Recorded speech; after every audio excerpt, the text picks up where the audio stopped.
Hello, this is the day I'm traveling to New Orleans. So ito na nga, I'm so excited kasi dati pangarap ko lang to na makapunta sa New Orleans. Trivia. So dati pag tinatanong ako ano ba yung best or favorite place na i-visit ko, palagi yung sinasabi is New Orleans talaga kasi gusto kong makita yung family ng tito ko, yung mga anak niya na iba na hindi ko pa nakita. And also gusto kong, kasi palagi New Orleans talaga naririnig ko since yung tita ko doon nakatira. So this is it. I'm so happy talaga and hindi ko ini-expect dati na matutupad yung pangarap ko na yon. And it's happening now. I'm so happy dahil sa asawa ko nagkaroon ako ng chance na pumunta sa New Orleans. And mixed feelings right now. And yun na nga, isasama ko kayo sa tour ko and tingnan natin ang ganda ng New Orleans. So yun na nga guys, I have all my things ready and paalis na kayo papunta sa airport. Mga na isang oras yung travel din papunta sa airport. And again, I'm so happy. Ito pala yung dala kong bag. Ito yung sa Philippines ko pa nabili, tapos ito yung sa Cebu. Yan lang yung dala ko. Wala akong carry-on lang lahat. Wala akong dalang check-in luggage or... So this is it. We're on our way. Hindi, paalis pa lang talaga kami. Pero dadala muna kami sa Dollar General kasi nga yung dala kong pabango tas lotion, hindi siya pwede kasi malaki siya eh. So baka makonfiscate. So madalang kami sa Dollar General para bumili ng small bottle. So yun yung gagawin namin.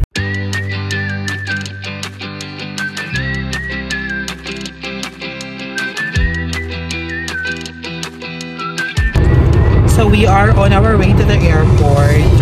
Magta-take siya ng 1 hour and 30 minutes or 1 hour, di ako sigurado, pero more than an hour. So nasa interstate na kami and yung flight ko pa naman is 4 p.m. Kaso first time ko mag-travel domestically dito, so kailangan kong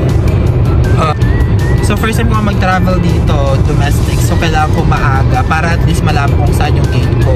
Nakapag-online check-in na din ako kagabi, so alam ko na kung anong gate number ko. However, di ko alam kung saan siya doon. So kailangan maaga ako para at least I have enough time para hanapin siya. And again guys, I'm so excited. Yun lang, hindi kasama yung asawa ko kasi may trabaho siya. Pero for sure we'll be traveling soon for our next destination.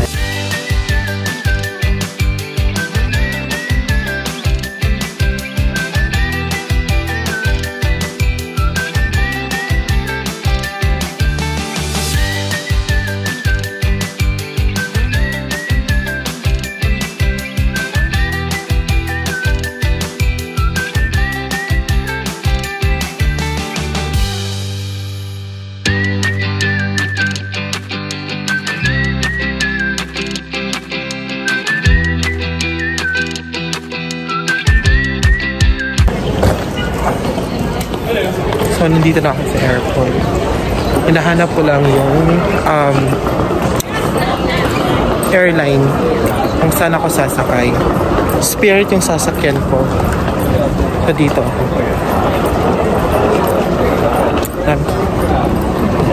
So, na-drop na ako kasi hindi pwede magtagal. So, ka-drop ko, umalis na yung partner ko.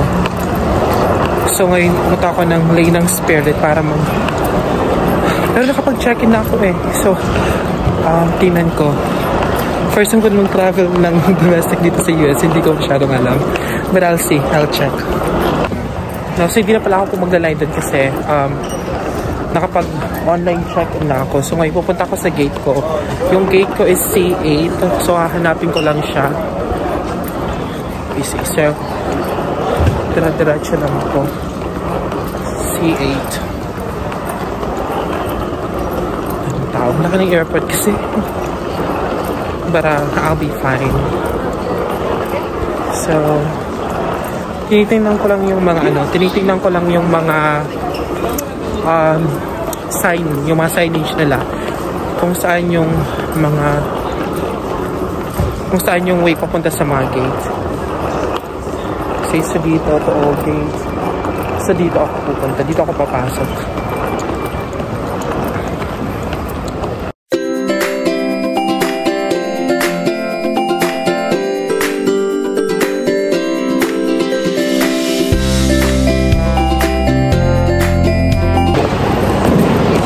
So,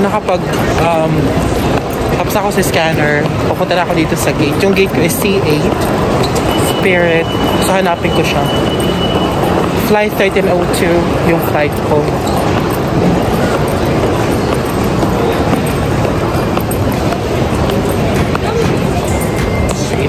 There. So, dito tama ako. It's right here. Guys, ang laki ng airport nila. So, hindi ko... Kasi kailangan magbabasa ka. Kailangan magbabasa ka ng mga signage nila. Pero organized naman sila dito.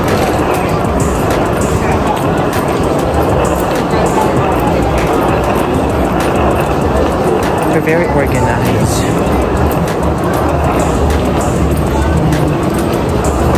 See, okay. Just need to go straight. Dito yung gate ko. C8. So dito yung C1 to C27.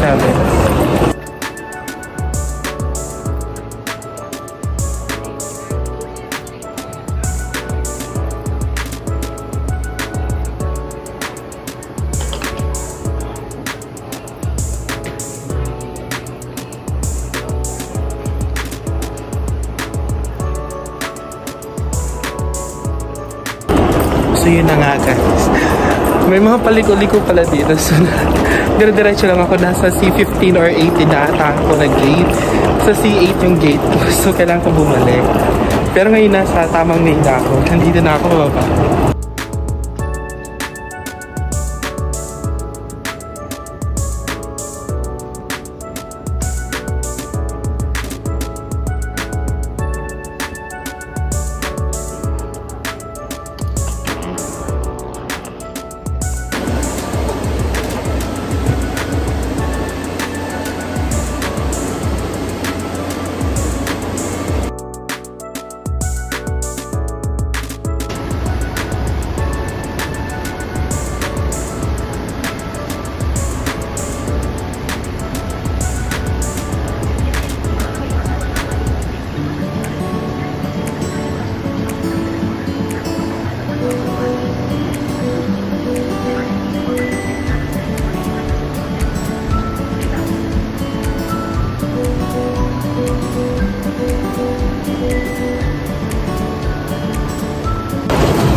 So guys, may pabas sila.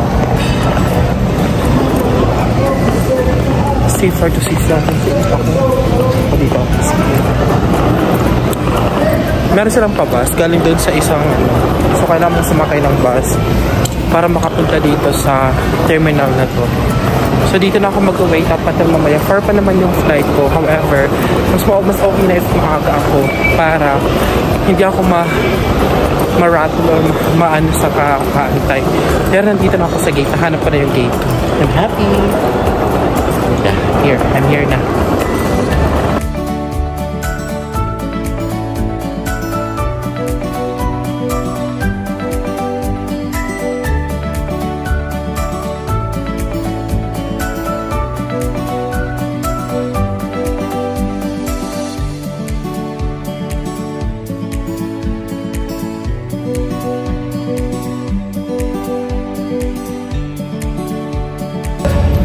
So ito na nga guys, wait lang ako dito, nakaupo na ako, wala pa masyadong mga passengers kasi mamaya pa namang 4 yung flight. However, sabi ko nga, inagahan ko para at least kung may magkaroon ako ng problema, since first na flight ko dito ng domestic sa US, at least may enough time ako para maayos.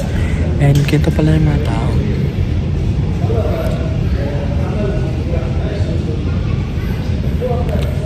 So wala pa masyado, pero I think maya-maya kasi it's magtutuna dito, 1:45 PM. So 3 PM or 3 something yung boarding time.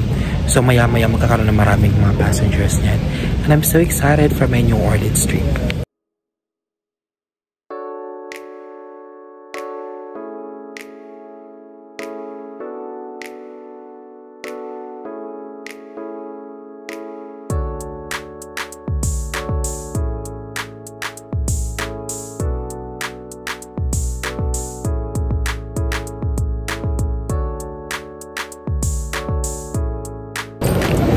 So mag-ikot-ikot mag-ikot-ikot muna tayo since matagal pa naman yung flight. And nakakahiya kasi they are looking at nakatingin sila sa akin pero kapal mukha na lang.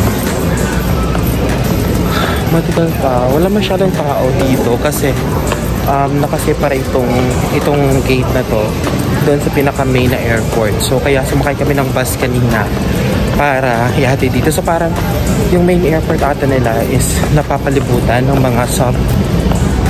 Kasi di ko alam saan pa kami nanggaling kanina. Pero yun nga. Pero meron dito mga kainan kung nakita nyo sa likod ko kanina. Tapos yung C1, C4 ba? Dito siya ba? Ito, marami din mga nag-aantay. Meron yung mga tindahan na gusto nyo kumain, chips, meron.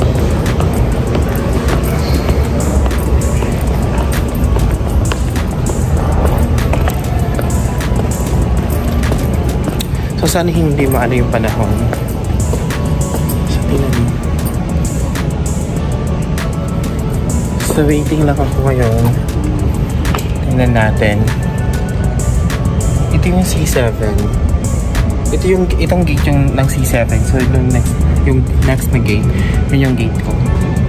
Pero wala pa naman yung plane. Nag-aantay pa ako. Alas 3 pa yung boarding.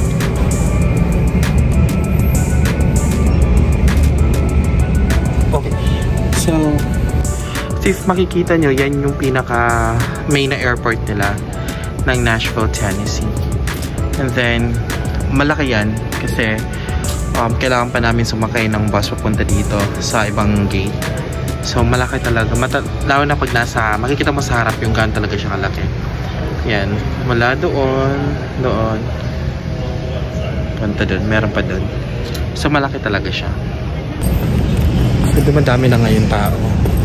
Dumadami na yung tao. Ang dami ng bus na nagkuratingan.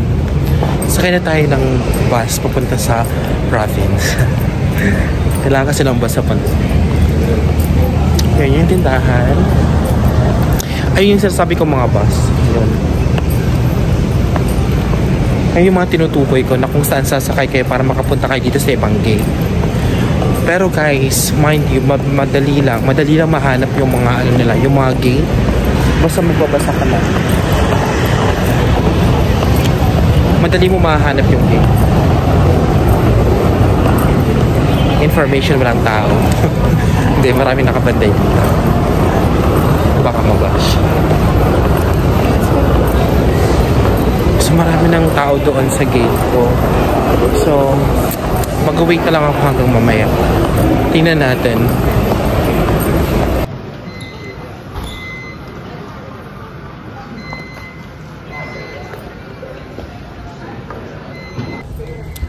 So yun na, papunta na tayo sa loob ng gate. And 1 hour and 30 minutes, I'll be in New Orleans. Tagal-tagal kong inantay yung araw na to na makapunta sa New Orleans. So, magantay lang ako makapasok sa plane. And then, may video ko. Excited.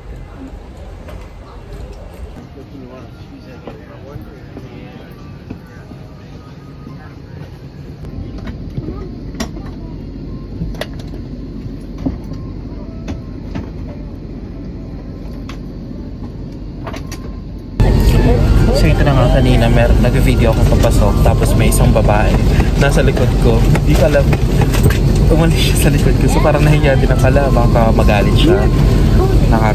Ayaw ko ng eksena. So ginawa ko, hindi ako nag-video papasok dito. Pero nakapasok na ako sa plane, nakaupo na ako sa upuan ko. And in a few minutes, alis na kami. Mapunta na kami na New Orleans. And yung plane naman is same lang sa mga plane natin sa Pinas pag domestic. So wala siyang masyadong difference. Pero so good naman sa experience ko sa pag-check-in and all, okay naman talaga lahat.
na ako ng plane.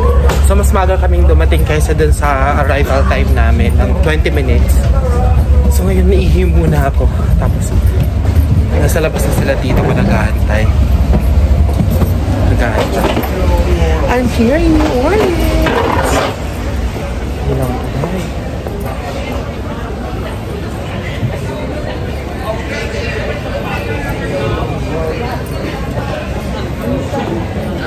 Ang ganda ng airport.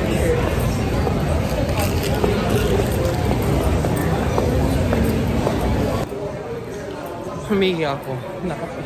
Nakapila. Punuan sa CR. Nakapila pa. Pero papunta na ako sa parking kasi hinanti ako ng tita ko. And then, hanapin ko na kung paano palabas dito. Lang.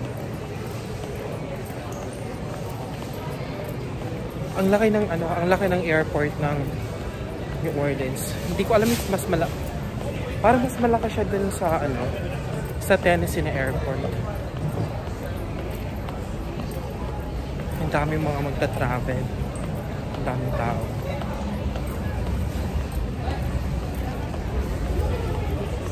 Kasi yung flight namin, instead na 1 hour and mga 30 minutes, mga 1 hour and 10 minutes lang siya. So mabilis and smooth yung travel.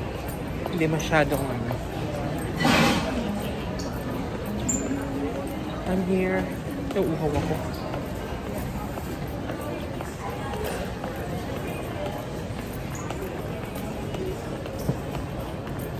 Saan yung palabas? Tapos natin palabas. Hindi ko alam palabas. Nahanap ko pa. Pero balita ko kayo once nakita ko na sila tita. Kasi kailangan ko sila i-contact. Kasi isa lang yung phone ko. So kailangan ko silang makontact kung nasaan.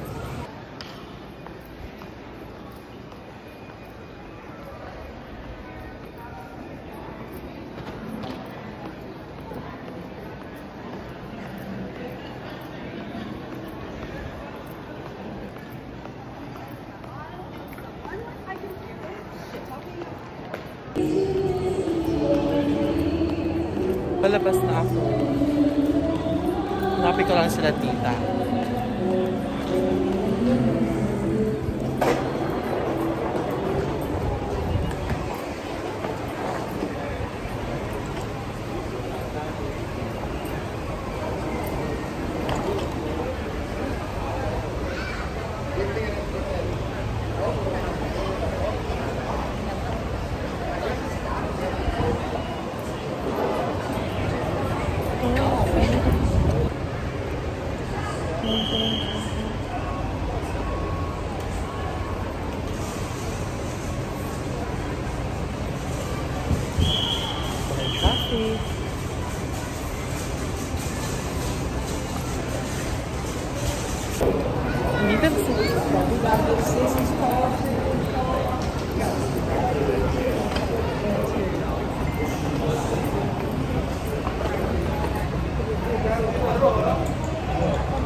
Saan kasama ko? Ha? Dito.